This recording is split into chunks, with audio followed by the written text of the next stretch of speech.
Sinemanya'dan herkese merhaba. Bu haftaki konuğumuz Türkiye'de jön var mı yok mu tartışmalarına son noktayı koyan Kenan İmirzalıoğlu. Hoş geldin Kenan programımıza. Tartışmalardan. Bizim için son nokta sendin. Evet. Ya bunun en güzel cevabını siz verirsiniz diye düşünüyorum. İzleyenler verir. Kesinlikle. Sorunun muhatabının vermesi. Evet. Teşekkür ederim. Uzun hikayeyle sinemalara geldin. Ben çok beğendim filmi. Gerçekten çok keyifliydi. Ne anlatıyor uzun hikaye? Hikayenin içine nasıl girdin? Ya aslında şöyle bir durum var. Biz Deli Yüreği çekerken 2000'li yılların başından bahsediyorum. Diziyi bitirdikten hemen sonra ne yapacağız diye düşünürken bu kitap çıkmıştı ve Osman abi bana vermişti uzun hikayenin kitabını. 2001 gibi. Ve hikaye okuduktan sonra çok sevdim. Osman abi de zaten çok sevmişti ve bunu yapalım diyorduk. Yani kafamızda evet tabii yani Deli Yürek'ten sonra hani evet 4 yıl aksiyon yaptık, öyle bir dizi yaptık. İşte Türkiye'nin karanlık taraflarına biraz ışık tutan bir iş yapmıştık. Ve bunlardan hani artık sayfayı çevirelim ve tamamen işte bir hayata umutla, ışıkla bakan bir adamın, etrafına ışık saçan bir adamın hikayesini yapalım. Ve tam bir ters köşe olur. Bu hikaye tam oturur. Tam istediğimiz gibi olur. İşte hani o 4 yıllık aksiyonun üzerine çok güzel bir başka bir alternatif olur diye düşündük. Ama o zaman yapamadık. Gel zamanki zaman evet. Hep işte biraz daha aksiyon işleri oldu. Ve işte 2012'ye kısmetmiş yapmak.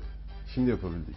Sinemayı yakıp Münir'i kaçıran Bulgaryalı Ali'nin destanını yapıyor.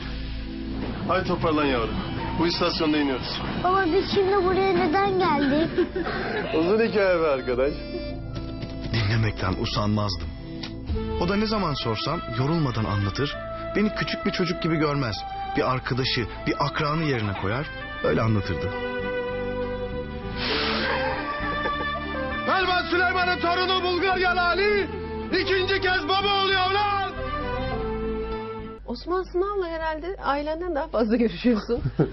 Çalıştığımız zaman kesin. Evet. Hatırlıyor musun ilk tanıştığınız zamanları? İlk birbirinize neler söylediğinizi? Tabii ki hatırlıyorum. 98'in Şubat'ıydı. Osman Sınav'da görüşmeye gitmiştim. Ben de işte Aralık'ta, 97 Aralık'ta Best Model of the World seçilmiştim. Osman abiyle görüşmeden önce de birkaç yapımcıyla görüştüm dizi için. Ki ben çok sıcak bakmıyordum dizilere o dönemde. Çünkü hiçbir tecrübem yok, oyuncu değilim, oyunculuk üzerine hiçbir eğitim almamışım. Ve kendimi yetersiz gördüğüm için, matematik okuduğumdan da hayata rasyonel baktığım için benden olmaz böyle bir şey falan diye düşünüyordum. Sonra Osman Sınav işte görüşmeyi çağırdı. İşte Süper Baba'nın yönetmeni dediler.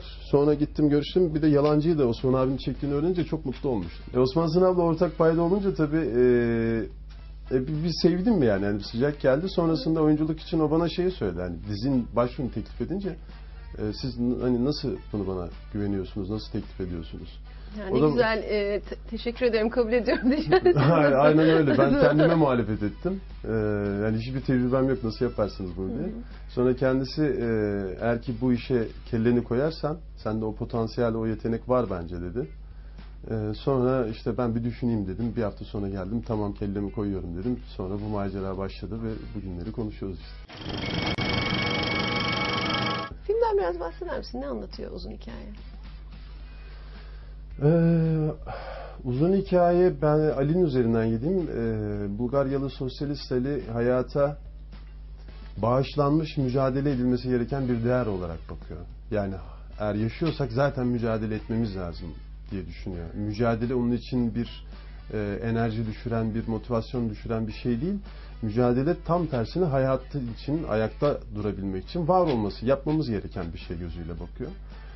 Gittiği yerleri güzelleştirmeye çalışıyor. Var olduğu yerleri, yaşadığı, geçtiği yerleri güzelleştirmeye çalışıyor. Ne bileyim bir çiçek dikiyor, bir sebze dikiyor veya bir gülümseme, insanlara bir gülücük gönderiyor.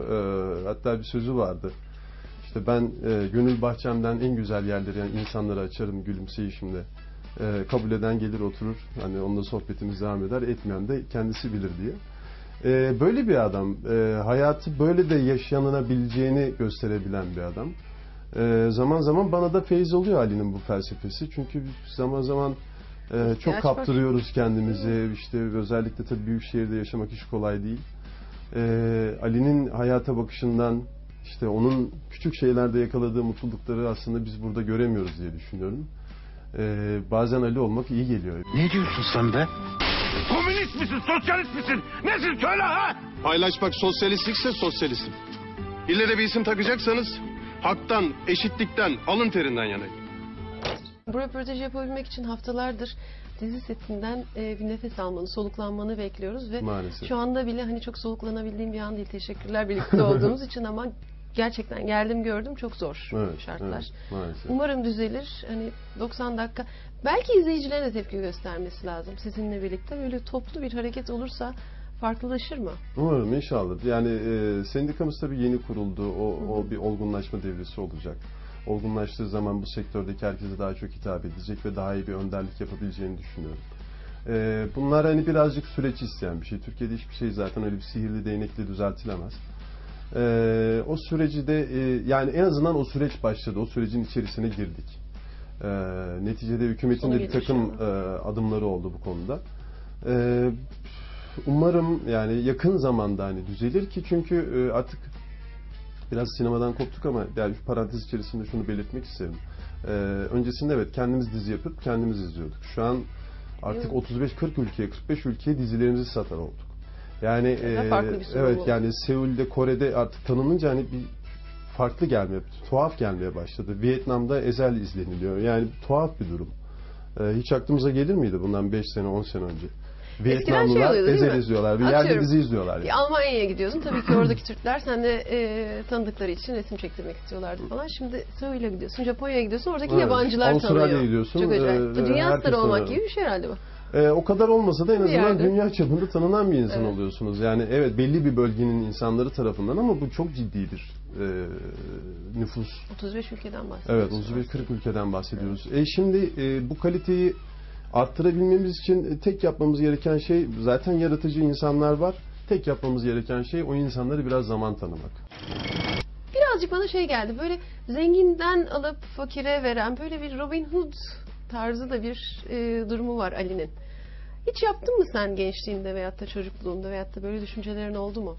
Paylaşmak, bazı şeylerin sadece belli kesimle değil, bütün herkes tarafından paylaşılması. Paylaşmak yani ben şunu biliyorum sadece yani çocukluğumdan kendi ailemden gördüm. Yani hak, eşitlik, alın teri. Babam işte kasabadan bir şeyler alıp geldiği zaman ben o işte mesela üzüm diyelim onu alıp evden çıkmama annem her zaman uyarırdı. Eğer bunu alıp dışarıda yiyeceksen gören herkesin bir göz hakkı vardır. Onları da ikram etmen lazım. Eğer ikram etmek istemiyorsan otur evinde ye derdi. Yani hak, paylaşım evet yani göz hakkı da hani o da bir haktır. Hak, eşitlik, evet alın teri bu tip değerlerle büyüdüm ama Robin Hood gibi birilerinden alıp birilerine vermek değil de o boyuta gelmedi. Evet yani biz kendimizde olduğun sürece işte kendi çapımızda bir takım bir şeyler yapmaya çalışıyoruz. Şimdi filmde arkadaki afişe bakıyorum. Elinde bir saksı, diğer elinde bir çocuğun elini tutarak. Böyle bir Kenan İmirzalıoğlu hayal ediyor musun? Ve ne zaman olacak? Saksıyı bilmem de hayır. Saksı önemli bir detay. Böyle bir Kenan evet hayal ediyorum. Yani bizimkiler hayal ediyor. Bana da hayal ettiriyorlar. Ben de ediyorum tabii. Yani özellikle bu filmle beraber babalık hissi bir geldi açıkçası. Değil mi? Taha'yla çok güzel bir ilişkimiz oldu. Hakikaten o hikayedeki gibi baba oğul bir ebeveyn çocuk ilişkisinin yanında bir arkadaşlık da hani kuruldu. Biz bunu sahnede de yaşıyorduk. Çok da tatlı gerçekten. Evet. Çok güzel. O elektrik sanırım perdeye de yansıdı ki insanlar da çok sevdi. O anları yaşamak zaten hani biliyorsunuz işte karakteri işte icra ederken yani ister istemez içerisine giriyorsunuz veya hani onun gerçekliğinin biraz tam bir baba duygusunu hissedemesem de birazcık yanından geçebiliyorum diye düşünüyorum. Bir heyecan verdi tabii. Bizim programda bir ilk 5 Kenan İmirzalıoğlu performansı seçtik. Biz kendimize göre seçtik ama bir de senin ağzından dinlemek isterim. Senin için ilk 5'in bugüne kadar oynadığın rollerde. İlk 5? Evet. Zor soru. Çok fazla gelirse ilk 3'e indirebilirsin. İlk 3? Yani sinema, dizi öyle mi? Karışık. Sahne demiyoruz Karışık. bütün hani Aynen. Karakter olarak. Yazı Tura'nın bende yeri çok başka tabii. Bende de öyle. Yani Yazı Tura'yı başa koymadan geçemeyeceğim.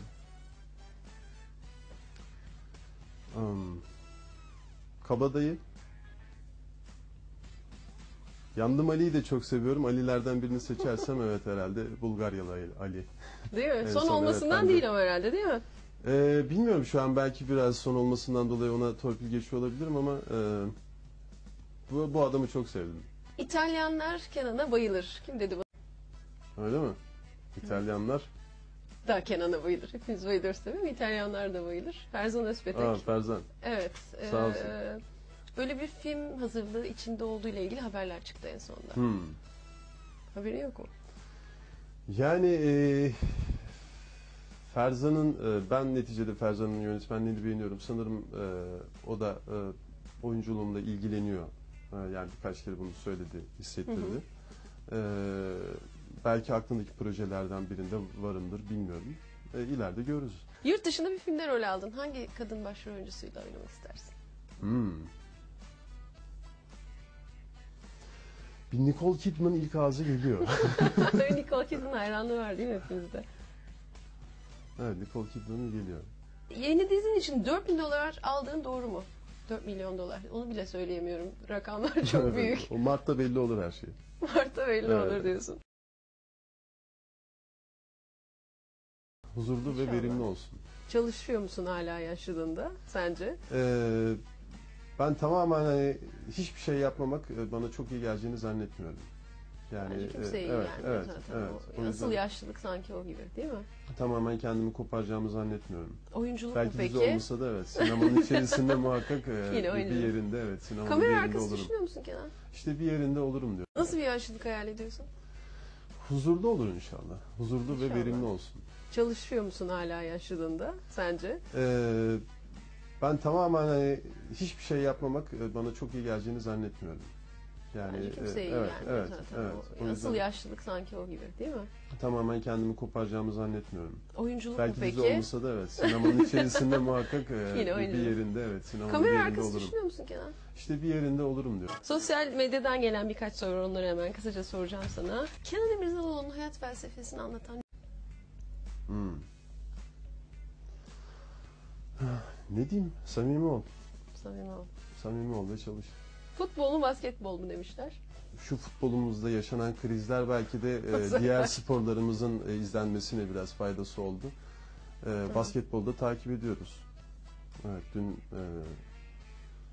Galatasaray'ın hem bayan takımı hem erkek takımı 2 galibiyet aldı.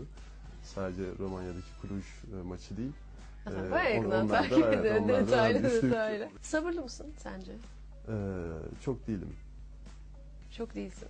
Neden? Yani küçük şeylerde çok sabırlı değilim. Belki büyük mevzularda sabırlıyım da. Ama küçük şeylerde çok sabırlı değilim. Biraz daha Ali'ye benziyor daha musun? fevri olabiliyorum. O açıdan hiçbir yerde duramıyor o da. Evet, o biraz olabiliyor. Evet. Birazdan kalkıp gidecek. Son sorulara geliyorum. Evine geldim diyelim. Beni nasıl ağırlarsın? Önce rahat etmeni sağlarım tabii ki. Güzel müzik dinlersin. Güzel çay içersin. Nasıl müzik? Caz. Güzel. Caz dinlersin. Plaktan, long play'den. Plaktan. Evet. Var mı koleksiyonun? Var. Küçük çaplı bir koleksiyonum var. Eskiden pul koleksiyonları vardı. Şimdi o pulla hiç merakım olmadı. Hiç merakım olmadı. Peki, yakışıklı olmak başa bela mı? Başa bela mı? Eğrisi doğrusuna denk geliyor diyeyim. Yani bela olan tarafı var. Bir taraftan da bununla aklı birleştirirsen pozitif, güzel dönüşleri var. İkisini bir araya getirdiğiniz zaman bela değil. Bela değil. Çok Siz çirkinleşerek... bu yani o yakışıklılık veya güzellik neticede Allah vergisi olan bir şey. Kişinin hani övünebileceği bir şey değil. Çünkü kendi yaptığınız bir şey değil. Size hediye edilmiş. Siz bunun üzerine ne koyuyorsunuz? Hani zekanızla, aklınızla, emeğinizle. O işte zekayla ve emekle bu tamamen hani beladan çıkıp daha pozitif şeylere şeylere dönebilir. gidiyor böyle. Son soru, vücudunda en sevdiğin yerini merak ediyorlar.